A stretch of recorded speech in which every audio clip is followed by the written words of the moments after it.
Samantha, Arturo, it is wonderful to chat with you. It is Mean Girls is just an incredible blast. It is just so much fun. Thank you. Thank you so much. Very nice to chat with you too, man. Nice to chat. And first, I have an apology. Um, it is Wednesday, and this is the pinkest thing I own. It looks pretty pink. It's pretty It big. looks pretty pink to me. I don't know if I can sit with you at lunch, but I Yeah, I thought I got the would pick right here. I actually see. like I had like no pink on set, so I just dyed my hair pink during production, and that kind of like covered off all bases every day. So I feel like Was that ever a thing in production? Surely somebody must have brought that up, like Oh on a yeah. Yeah, Wednesday. yeah. People we actually all wore pink on Wednesdays. yeah, and like I remember like people would make t-shirts too and put like quotes on it Yeah. and stuff. It's nice when like the movie you're making always like already comes with its own like Zeitgeist. merch. Right. Right. Well, and therein lies the great joy of this film is, I mean, I remember when it came out, and and it's become even bigger. Like it was a hit when it came out, but it's become even bigger over that time. For you both, what was that like taking on the challenge? What was it of recreating a film that came out 20 years ago, but in a whole new way? Stressful. I think the goal was not necessarily to recreate it, but to like reimagine it for today's audience, and also just really have an understanding that this needs to be its own thing.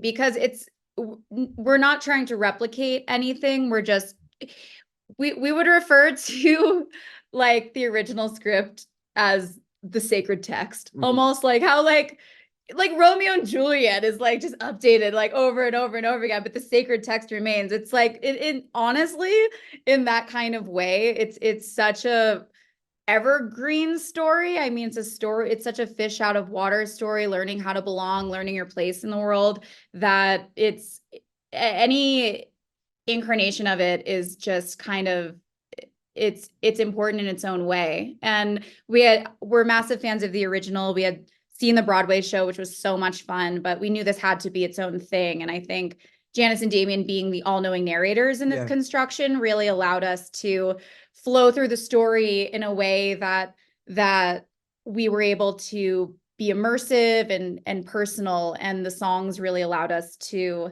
dive deeper into these characters. So it was cool being able to kind of make something new from something so beloved.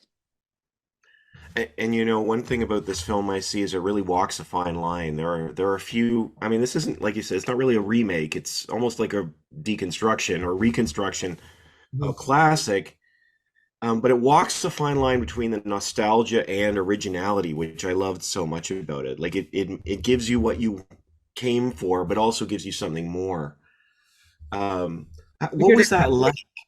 It's like having a living, breathing creature inside of the your movie watching experience. So usually you watching a movie and it's you're taking it in, right? And it's like, okay, but this you have an attachment to something, Yeah. right? And time has passed. So in that time, that's why one of the biggest reactions in the theater, I think, is like when you find out like about Miss Norbury and Mr. Duvall, Mhm. that kind of reaction is only possible with like that 20 years of love, Yeah. So it's like it's like the art. It's a different kind of movie. It's an experience, because you can bring what you love about each iteration of it, and also mix and then and talk about that, and that's cool, and like we want that, like like we're up for that, yeah. I hope that makes any sense. Oh, absolutely. I mean, this. I described this film, I think, in my review as a party that everyone's invited to. You Yeah. It sort of is. Like you, whether you love the original or this is your first time, it's sort of open. Um, and one of the things I thought was so interesting, and I that comes out in both films, the toxicity of normal is a phrase I've been talking about a little bit lately, and I think that what we see in this film, you see these characters, you know, trying to set a standard, and then at the end, you know, when Auli'I, I'm going to mispronounce her name, is singing that song about, you know, I give my one finger to everything. And I just wondered what you thought about this idea of normal being a problem, this assumption of normal, I should say. I think, there's there's different concepts of normal, I suppose. I think what we love so much about Janis, what I wish I had the confidence to do in high school that's very difficult is to individuate to a point where you don't care what others think. I mean, high school is so much about fitting in, like your sense of identity isn't fully formed yet. Yeah, you You're don't know who you are. You have to try on different characters before. We all try on different characters as we grow up, Yeah, and that's okay. it's all about fitting in, but and you know, hopefully once you leave high school, you realize that it's not all about fitting in. But yeah, everyone has a sense of belonging, but I guess this toxic normalcy is an issue when you're othering people or you're putting people down Yeah, to raise your group up. or And yourself up, yeah, or raise yourself up, or your or cause up. yeah, there were so many mean girls as like, just going through a high school experience, a middle school experience, and you wonder, it's like, oh, is that cool? Is that what you're supposed to do? Oh, the cool girls are dismissive and rude to other people. Oh, but Mm. they're popular. Oh, is that how I should act? And it's like, it's so hard to be able to be, to come around to like actually no, be a nice person, you know. Um, it's a journey for sure. And I really hope that this movie, every single time I see I'd rather be me, I get chills just from the message and the confidence that she has. It's infectious and it's euphoric, and I hope it like finds itself into the heart of the kids who are watching it, because it is such an important message.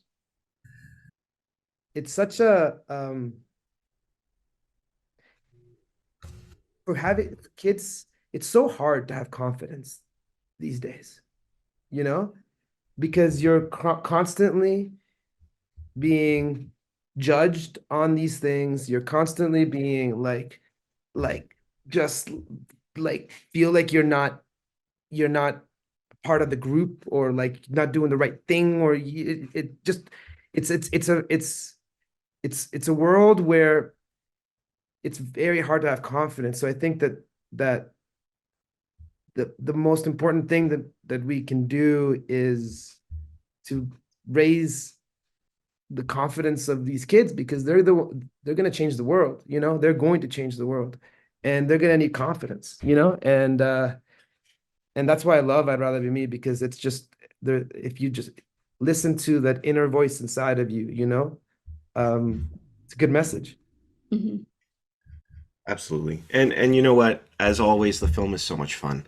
Like it is just absolute joy from start to finish. And I know we're out of time, but I just wanted to say thank you so much for the opportunity to chat with you, and congratulations on the success of the film. Thank you. Yes. Really appreciate it. Thank you. Nice to meet you. Absolutely. Nice to meet you too.